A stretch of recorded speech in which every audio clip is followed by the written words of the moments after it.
আসসালামু আলাইকুম। এমদাদুল হক সাগর স্বাগত জানাচ্ছি এনটিভির মধ্যরাতের খবরে। ন্যাশনাল ব্যাংক লিমিটেড শিরোনাম শুনছিলেন। এছাড়াও দেখবেন সরকারের 100 দিন পূর্তি উপলক্ষে একটি বিশেষ রিপোর্ট। এবার নিয়ে যাচ্ছি পুরো খবরে। শেষ পর্যন্ত দুর্বল আঘাত হেনে দক্ষিণ পূর্ব উপকূল অতিক্রম করেছে ঘূর্ণিঝড় বিজলি। সন্ধ্যা 7:30 আঘাত হেনে রাত 11টা নাগাদ দুর্বল হয়ে পড়ে এই ঝড়। তবে চট্টগ্রাম সমুদ্র বন্দরকে 7 নম্বর, কক্সবাজার সমুদ্র বন্দরকে 6 নম্বর এবং মংলা সমুদ্র বন্দরকে 5 নম্বর বিপদ সংকেত দেখানো অব্যাহত রাখতে বলেছে আবহাওয়া অফিস। ঝড়ে ক্ষয়ক্ষতির তেমন খোঁজ খবর পাওয়া যায়নি। তবে কক্সবাজার আশ্রয় কেন্দ্রে যাওয়ার সময় ভিড়ের চাপে মারা যায় 2টি শিশু। প্রতিনিধিদের তথ্য এবং ছবিতে আরার হোসেনের রিপোর্ট। দক্ষিণ পূর্ব উপকূলের বন্দরনগরী চট্টগ্রাম, সন্ধ্যা 7টায় তোলা ছবি। প্রচণ্ড দমকা ও ঝড়ো হাওয়া, সঙ্গে বৃষ্টি। নিরাপদ আশ্রয়ে ছুটছে মানুষ। যদিও সিডরের অভিজ্ঞতা মনে রেখে আগেই সাইক্লোন সেন্টারে ঠাঁই নিয়েছে বেশিরভাগ উপকূলবাসী। মাঝরাতে এ অবস্থা পাল্টে যায় অনেকখানি। ঝড়ের দাপট দুর্বলতম হয়ে একরকম থেমে যায় বাতাস। তো সর্বোচ্চ বাতাস আমরা এখন পর্যন্ত যা পেয়েছি সেটা কক্সবাজার 88 কিলোমিটার এবং পতেঙ্গা আবহাওয়া অফিস যেটা আছে সেখানে 83 কিলোমিটার পার আওয়ার। এর প্রভাবে অনেক জায়গায় প্লাবিত হয়েছে। তো আমরা যে পরিমাণ পানির কথা বলেছি, হয়তো অনেক জায়গায় সেরকম কোস্টাল নিচের এলাকা যেগুলি সেগুলিতে হয়তো 7-8 ফিট পানি হয়েছে। আর সে ব্যাপারে আমরা এখনও কিছু জানি না। চট্টগ্রামের মতো ঝড় থেমে গেছে কক্সবাজারেও। তবে উপকূলবর্তী এই দুই জেলার মানুষ রাতের মতো আশ্রয় কেন্দ্রেই অবস্থান করছে। ক্ষয়ক্ষতির পরিমাণ এখনো নিশ্চিত হওয়া যায়নি। তবে কক্সবাজারে সন্ধ্যায় শেষ মুহূর্তে হুড়োহুড়ি করে আশ্রয় কেন্দ্রে যাওয়ার সময় ভিড়ের চাপে পিষ্ট হয়ে মারা যায় 2টি শিশু। একটি ঘটনা শহরে, জেলা প্রশাসকের কার্যালয় সংলগ্ন আশ্রয় কেন্দ্রে, দ্বিতীয়টি পেকুয়ায়। এর আগে সারাদিন ধরে বিজলি মোকাবেলায় উপকূলবর্তী এলাকা জুড়ে নেওয়া হয় ব্যাপক প্রস্তুতি। মংলা বন্দর, ফেনী, লক্ষ্মীপুর, নোয়াখালী, বরিশাল, ভোলা, বরগুনা ও পটুয়াখালীতে শত শত আশ্রয় কেন্দ্র খোলার পাশাপাশি মাইকিং করে সতর্ক করে দেওয়া হয় জনসাধারণকে। তবে শেষ পর্যন্ত দিনভর বৃষ্টিপাত ছাড়া এসব এলাকায় ঝড় হয়নি তেমন। রাতে বেশিরভাগ জায়গায় থেমে যায় বৃষ্টিপাতও। দুপুরেই রাজধানীর সদরঘাট থেকে বন্ধ করে দেওয়া হয় দেশের বিভিন্ন রুটে সব ধরনের লঞ্চ চলাচল। আগে থেকে এ ঘটনা না জানা থাকায় বিপাকে পড়েন অসংখ্য যাত্রী। গন্তব্যে যেতে না পেরে অনেকেই বাসায় ফেরত গেলেও কারো কারো অপেক্ষার স্থান জোটে টার্মিনালেই।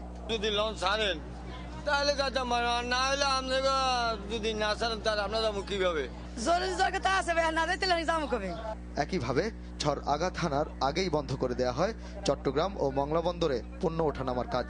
বন্ধ রাখা হয় চট্টগ্রাম ও কক্সবাজার বিমানবন্দরের কার্যক্রমও।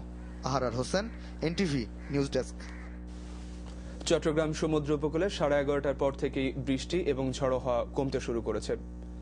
রাত 12টা থেকে আশ্রয় কেন্দ্রগুলো ছাড়তে শুরু করেছেন অনেকেই। চট্টগ্রামের সর্বশেষ পরিস্থিতি জানতে আমরা এখন টেলিফোনে সরাসরি কথা বলবো আমাদের স্টাফ রিপোর্টার শাহেদ আলমের সাথে। শাহেদ, কন্ট্রোল রুমগুলো থেকে সর্বশেষ কি খবর জানতে পেরেছেন? ক্ষয়ক্ষতির কি খবর?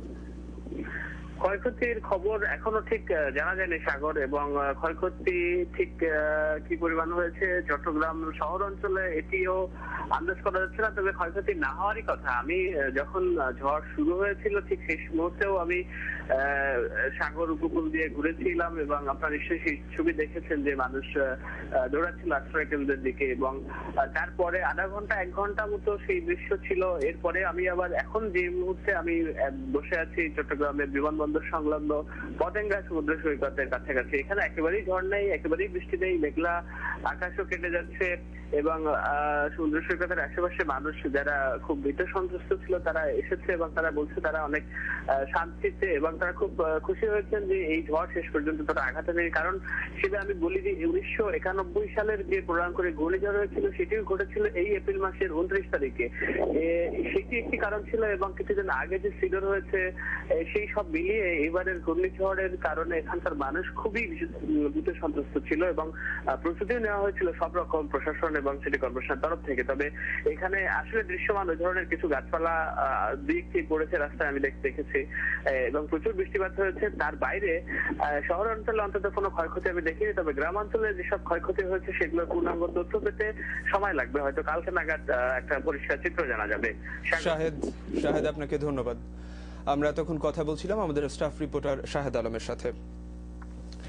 ঘূর্ণিঝড়ের আতঙ্ক কেটে গেছে। আশ্রয় কেন্দ্রগুলো থেকে আতঙ্কিত মানুষ নিজ ঘরে ফিরতে শুরু করেছে। কক্সবাজারের সর্বশেষ পরিস্থিতি জানতে আমরা এখন টেলিফোনে কথা বলবো আমাদের প্রতিনিধি শাহাবুদ্দিন সাগরের সাথে। সাগর শুনতে পাচ্ছেন? হ্যাঁ সাগর, এখনো যারা আশ্রয় কেন্দ্রগুলোতে আছেন তাদের অবস্থা সম্পর্কে আপনি বলুন। আসলে আপনি জানেন যে কক্সবাজারে এখন লোকজনের মাঝে আর আতঙ্ক নেই। বৃষ্টি বাতাস থেমে গেছে। আশ্রয় কেন্দ্রে আশ্রয় নেওয়া লোকজন যাদের বাড়ি কেন্দ্রের কাছাকাছি তারা কেন্দ্র ছেড়ে যেতে শুরু করেছেন। আবার দূরের লোকজন অপেক্ষায় আছেন কখন ভোর হবে। আশ্রয় কেন্দ্রে অবস্থানরত লোকজন তল্পা নিয়ে মানবতার ভাবে বলতে গেলে সময় কাটাচ্ছেন, কারণ এক একটি কেন্দ্রের ধারণ ক্ষমতার বিপরীতে ৩-৪ গুণ, আবার কোন ক্ষেত্রে তারও বেশি লোকজন আশ্রয় নিয়েছেন। এখন এসব লোকজনের মাঝে শুকনো খাবার ও বিশুদ্ধ পানির প্রয়োজনীয়তা দেখা দিয়েছে। ক্ষয়ক্ষতির বিষয়ে এখন কিছু নিশ্চিতভাবে বলা না গেলেও এটুকু বলা যাচ্ছে যে কয়েক হাজার বাড়িঘর ও গাছপালা বিধ্বস্ত হয়েছে, পানের বরজ সহ ফসলি জমির ব্যাপক ক্ষয়ক্ষতি হয়েছে। পুরো জেলায় এখনো রয়েছে বিদ্যুৎহীন অবস্থায়। বলতে গেলে পর্যটন শহর কক্সবাজার এখন অন্ধকারে নিমজ্জিত। সাগর, এটুকুই ছিল কক্সবাজারের সর্বশেষ পরিস্থিতি। সাগর, আপনাকে ধন্যবাদ। আমরা কথা বলছিলাম আমাদের কক্সবাজার প্রতিনিধি শাহাবুদ্দিন সাগরের সাথে। বিদ্যুৎ, পানি এবং অন্যান্য সমস্যার সমাধানে সময় চাইলেন প্রধানমন্ত্রী শেখ হাসিনা। বিকেলে ঐতিহাসিক মুজিবনগর দিবস উপলক্ষে আওয়ামী লীগ আয়োজিত আলোচনা সভায় তিনি একথা বলেন। 1971 সালের এই দিনে মেহেরপুরের মুজিবনগরে বাংলাদেশের প্রথম সরকারের মন্ত্রিসভা শপথ নেয়। নানা কর্মসূচিতে দিনটি পালন করল আওয়ামী লীগ এবং এর সহযোগী সংগঠন এবং বিভিন্ন রাজনৈতিক দল। রিপোর্ট করছেন আহমেদ পিপুল। 17 এপ্রিল 1971 মেহেরপুরের মুজিবনগর আম্রকাননে শপথ নেয় গণপ্রজাতন্ত্রী বাংলাদেশের প্রথম সরকার। বঙ্গবন্ধুকে রাষ্ট্রপ্রধান করে গঠিত হওয়া এই সরকারের অস্থায়ী রাষ্ট্রপতির দায়িত্ব নেন সৈয়দ নজরুল ইসলাম আর প্রধানমন্ত্রী তাজউদ্দিন আহমেদ। এই অনুষ্ঠানেই পাঠ করা হয় স্বাধীনতার ঘোষণাপত্র। সুরঞ্জিত সেনগুপ্ত এ ঘোষণাপত্র দেশের সব শহীদ মিনারে লিখে রাখার প্রস্তাব দিলেন চীনমৈত্রী সম্মেলন কেন্দ্রে আওয়ামী লীগের আলোচনা সভায়। বর্তমান প্রেক্ষাপট নিয়ে আলোচনা করতে গিয়ে আওয়ামী লীগ নেতারা বেগম জিয়াকে সেনানিবাসের বাড়ি ছেড়ে দেওয়ার আহ্বান জানান। প্রধানমন্ত্রী তার বক্তব্যে বলেন, পলাশী থেকে শুরু করে 71 এবং পরবর্তীতে এবারের নির্বাচন এসব কিছুই প্রমাণ করে এদেশের জনগণ গণতন্ত্র চাই, আর নির্বাচিত এই সরকার এখন জনগণের প্রত্যাশা পূরণে কাজ করছে বলেও জানান তিনি। আমরা আপ্রাণ চেষ্টা করে যাচ্ছি একটা সমস্যার সমাধান করতে। বিদ্যুৎ সমস্যা আমি বললেই এক্ষুনি 10 সমস্যার সমাধান করতে পারবো না। আমাকে বিদ্যুৎ উৎপাদন কেন্দ্র স্থাপন করতে হবে, আমাকে সঞ্চালন লাইন অর্থাৎ গ্রিড লাইন করতে হবে, আমাকে বিদ্যুৎ দিতে হবে। কাজে তার জন্য সময় দরকার। তারপরেও আমাদের সাধ্যমতো আমরা চেষ্টা করে যাচ্ছি। প্রধানমন্ত্রী বলেন, বর্তমান সরকার একবিংশ শতাব্দীর উপযুক্ত সমাজ গড়তে চাই, আর এ লক্ষ্যে আওয়ামী লীগ নেতাকর্মীদেরকে জনগণের পাশে দাঁড়ানোর আহ্বান জানান তিনি। আওয়ামী লীগের ইতিহাস হচ্ছে সংগ্রামের ইতিহাস, আওয়ামী লীগের ইতিহাস হচ্ছে ত্যাগের ইতিহাস, আওয়ামী লীগের ইতিহাস ভোগের ইতিহাস না। এ কথাটা সবাইকে মনে রাখতে হবে।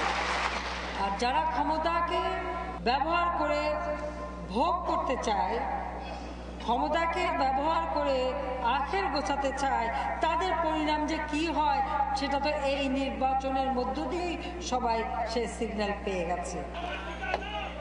এর আগে সকালে ধানমন্ডি 32 নম্বর সড়কে বঙ্গবন্ধুর প্রতিকৃতিতে শ্রদ্ধা নিবেদন করেন প্রধানমন্ত্রী। এর পরপরই দলের কেন্দ্রীয় নেতৃবৃন্দ, মন্ত্রিপরিষদের সদস্য ও সংসদ সদস্যদের সাথে নিয়ে বঙ্গবন্ধুর প্রতি শ্রদ্ধা জানান তিনি। পরে সহযোগী সংগঠনগুলো একে একে বঙ্গবন্ধুর প্রতি শ্রদ্ধা জানায়। সেখান থেকে কেন্দ্রীয় নেতারা যান বনানী কবরস্থানে জাতীয় 4 নেতার মাজারে শ্রদ্ধা জানাতে। ফুল দিয়ে শ্রদ্ধা জানানোর পর শহীদদের আত্মার মাগফিরাত কামনা করে দোয়া করেন তারা। আহমেদ পিপুল, এনটিভি নিউজ, ঢাকা। আর রাজনীতি নয়, এবার রাজনীতি ছেড়ে পুরোপুরি পরিবারকে সময় দিতে চান বিএনপির স্থায়ী কমিটির সদস্য এম সাইফুর রহমান। দলের চেয়ারপারসন খালেদা জিয়াকেও সে কথা বলেছেন তিনি। এনটিভির সাথে আলাপকালে এই চূড়ান্ত সিদ্ধান্তের কথা জানান প্রবীণ এই রাজনীতিবিদ। খালেদা জিয়ার বাড়ি বরাদ্দ বাতিলের সিদ্ধান্তের তীব্র সমালোচনা করে একে প্রতিহিংসার রাজনীতি বলে অভিহিত করলেন তিনি। বিস্তারিত বদরুদ্দোজা বাবুর রিপোর্টে।